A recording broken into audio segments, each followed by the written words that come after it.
boy finally did it. I made the switch to Sony. I'm going all in. I said bye to Nikon, and I'm on to Sony now.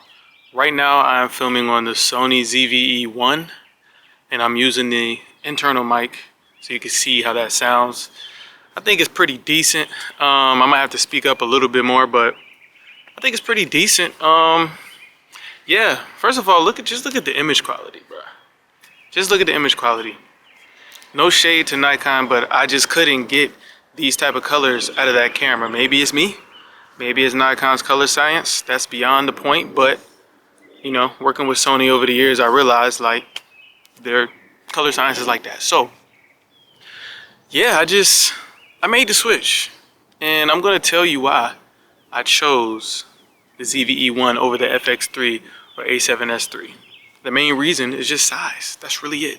Size and price. This is a good bang for your buck. It's a good size, not too big. And yeah, so I think I'm gonna thoroughly enjoy this camera. I'm gonna use it for everything I can. But we'll get into the specs a little later. But right now, the elephant in the room is auto-reframing. I'm just gonna test it real quick. So after I test this, we're gonna talk about it. Here we go.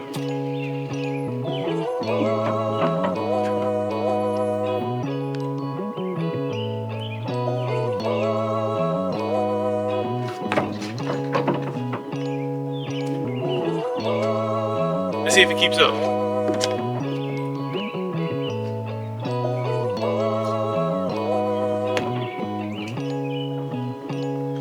I think it kept up pretty well.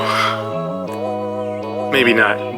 Maybe not. All right, so let's talk about it. Why did I sell my Nikon and get the Sony ZV-E1, which is what I'm recording on right now? First of all, first reason would be because it's small. Like, even if I throw a cage on this, it's still going to be small. And, you know, I need it to be small enough so I can use my magic arm and so I can use the car mount, which is what I'm using right now.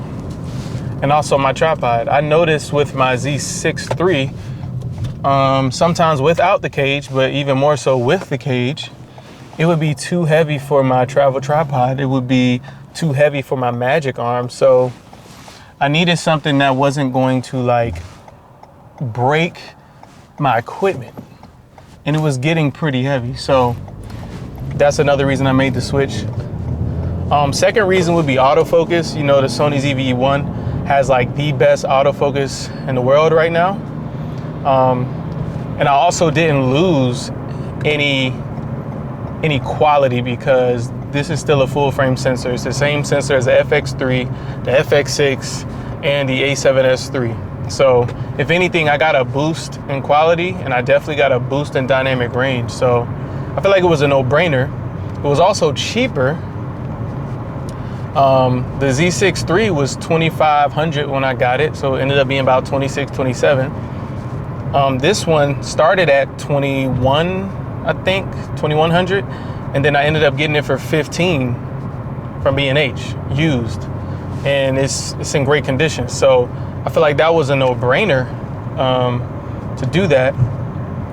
Also, I think I said dynamic range, but yeah, dynamic range is crazy on this camera. Like, and I know this because at work, I use the FX3 and the A7S III, and we rented FX6s before. So I know the capabilities of the dynamic range, and it's so easy to edit. File sizes are smaller compared to my Z6 III. Those file sizes were really beating my computer up.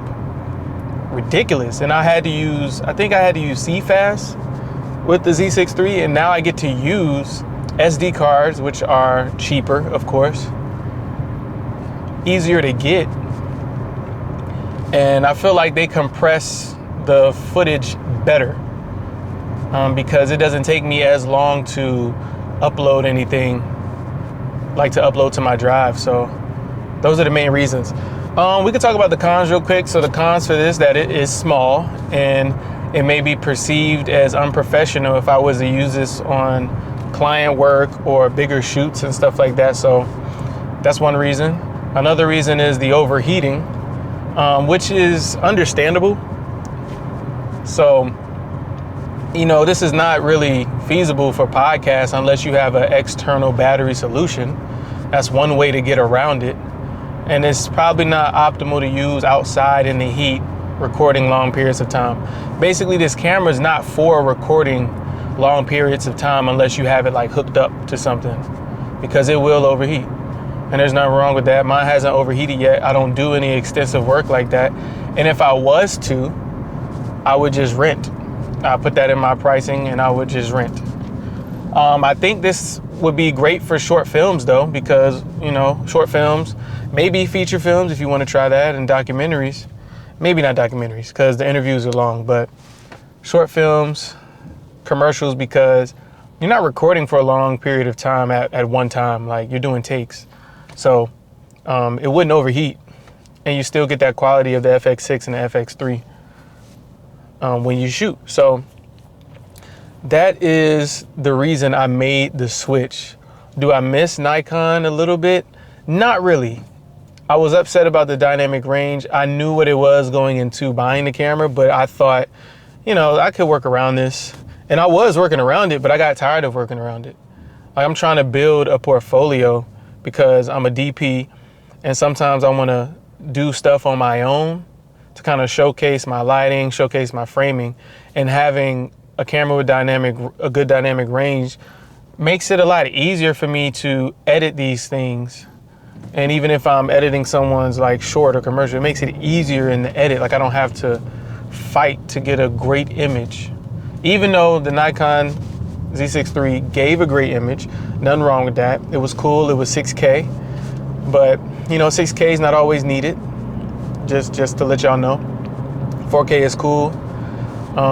Yeah, so, and not to mention, there's a lot of features on this camera that you wouldn't get in most cameras, like the auto-reframing, the dynamic stabilization, which I tried, and it is ridiculous.